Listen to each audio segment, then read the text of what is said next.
Adventures of Don Quixote, Chapter 10, The Adventure of the Lions.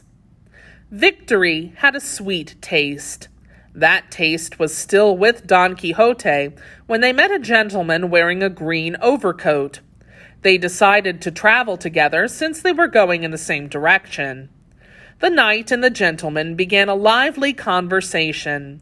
They talked about the man's family, what everyone did, and how his son, who was a student, had decided to become a poet. It didn't take long for the man in the green coat to think that his new friend was crazy. Sancho wasn't interested in their talk, however. He saw some shepherds milking their sheep at the side of the road and took a small detour to talk to them. The shepherds had cottage cheese for sale, and Sancho bought some. About the same time, Don Quixote spotted a small caravan flying royal banners. He called his squire because Sancho had the helmet. Sancho didn't have time to eat the cottage cheese. Since he didn't know what to do with it, he stuffed it in his master's helmet. Don Quixote put the helmet on. The whey from the cotton cheese started to drip. Somewhat frightened, he asked Sancho for a cloth to clean himself with. Then he took off the helmet and smelled it.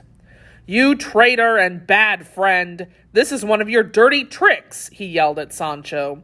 "You put cottage cheese in my helmet, and I thought there was something seriously wrong with me." Sancho said sheepishly, "Master, if it's cottage cheese, give it to me and I'll eat it. But believe me, master, I don't know how that got in there. I think that some wizard must be after me, too, for being your squire." And, as usual, Don Quixote blamed his enemies. "Everything is possible, Sancho," he said. Their traveling companion could not believe what he had just seen and heard, until he saw what came next. The ox cart with royal banners was at their side now. With it came a cart driver and another man. Don Quixote planted himself in the middle of the road, blocking their way. "Where to, brothers? What are you carrying in that ox cart? What do those banners mean?" he asked the men. "The cart is mine," the driver answered. "I'm transporting 2 brave lions to the court. They are a gift to the king. The banners mean that the cargo is His Majesty's property." "Are the lions big?" Don Quixote asked. "They're the biggest that have ever crossed from Africa to Spain," the lion keeper said. "I should know. I have transported many other lions before, but none like these. The one in the front cage is the male, the other the female. Right now they are very hungry. They haven't had a thing to eat all day. So, your lordship, I suggest you move away and let us go. These animals need to be fed soon." Don Quixote smiled with pure joy. "Lions, a couple of puny lions should scare me, eh?" he said. "Good man, since you are the lion keeper, open the cages and let those beasts out. I will show them who Don Quixote de la Mancha is, in spite of the wizards who had sent them to me." The man in the green coat mumbled, "No doubt about it, either the man is crazy or the cottage cheese softened his brain." Sancho, who heard his remark, said, "No, he's not crazy, just bold."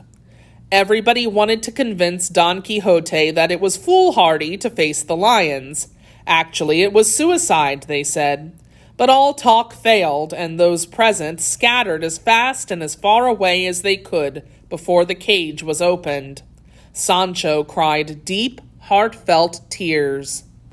"Oh, my master, my friend is going to become a lion's dinner," he said between sobs. Under threat, then, the lion keeper opened one cage. Don Quixote thought for a minute.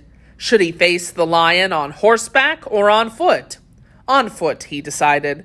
Rocinante might get scared by the sight of the lion.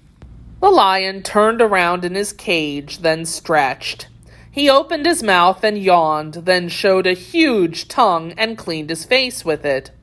Next, he stuck his face out of the cage and looked around, his eyes like burning coals. Don Quixote stared at him.